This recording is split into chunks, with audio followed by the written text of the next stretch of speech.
லேசா தெரியுதம்மா என் மனு கரும்பா இனிக்குதம்மா வழி நடுக காட்டு மல்லி.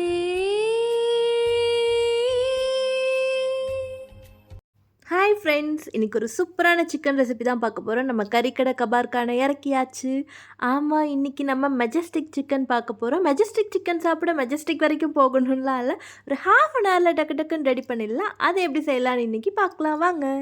நான் இன்றைக்கி ஒரு ½ kg பிரஸ்ட் பீஸ் தான் எடுத்திருக்கேன். அதை இது போல் ஸ்லைஸாக கட் பண்ணி எடுத்து வச்சுக்கோங்க. இப்போ இந்த பீஸஸை மேரினேட் பண்ணுறதுக்கு என்னென்ன பண்ணலான்னு பார்க்கலாம். இப்போ இந்த பீஸஸை நல்லா மஞ்சத்தூள் போட்டு வாஷ் பண்ணி எடுத்து வச்சுக்கோங்க. இப்போ இதை ஒரு பவுலுக்கு ட்ரான்ஸ்ஃபர் பண்ணிக்கோங்க. இது கூட கொஞ்சமாக உப்பு, அப்புறம் 1 ஸ்பூன் பெப்பர் தூள், ஒரு முட்டை எடுத்து உடச்சி ஊற்றிக்கோங்க. இதை நல்லா மிக்ஸ் பண்ணி எடுத்து வச்சுக்கோங்க.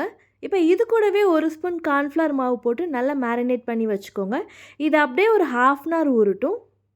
இதை நீங்கள் ஃப்ரிட்ஜ்லேயும் வைக்கலாம், இல்லை நார்மல் ரூம் டெம்பரேச்சர்லேயும் வைக்கலாம். ஒரு ½ அன் ஹவர் எந்த ஒரு டிஸ்டர்பன்ஸும் இல்லாமல் அப்படியே இது நல்லா மேரினேட் ஆகட்டும். இப்போ நல்லா சூடான ஆயிலில் கொஞ்சம் கொஞ்சமாக போட்டு நல்லா ஃப்ரை பண்ணி எடுத்துக்கோங்க. இது ரொம்ப டீப் ஃப்ரை ஆக வேணாம், நல்லா சாஃப்டாக சிக்கன் வேகிற அளவு ஃப்ரை பண்ணி எடுத்தால் போதும். இப்போ எல்லாத்தையும் ஃப்ரை பண்ணி நல்லா டிஷ்யூவில் போட்டு ஆயிலெலாம் அப்சர்வ் பண்ணி எடுத்து வச்சுக்கோங்க.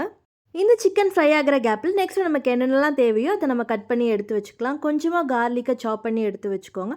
அப்புறம் 2 பச்சை மிளகாயை ஸ்லைஸாக கட் பண்ணி வச்சுக்கோங்க. கொஞ்சமாக கருவேப்பிலை, அப்புறம் ஒரு ½ கிளாஸ் கர்ட் எடுத்து வச்சுக்கோங்க. அவ்வளோதான். இப்போ ஒரு கடாயில் கொஞ்சமாக ஆயில் ஊற்றி நல்லா ஹீட் ஆனதுக்கப்புறம் சாப்டு கார்லிக்ஸ், கொஞ்சமாக பச்சை மிளகா, அப்புறம் கொஞ்சம் கருவேப்பிலை, இது நல்லா டீப் ஃப்ரை ஆகட்டும். இப்போ இந்த பூண்டு, பச்சை மிளகா, கருவேப்பிலை நல்லா ஃப்ரை ஆனதுக்கப்புறம் ஒரு ½ பவுல் கர்டை ஊற்றிக்கோங்க.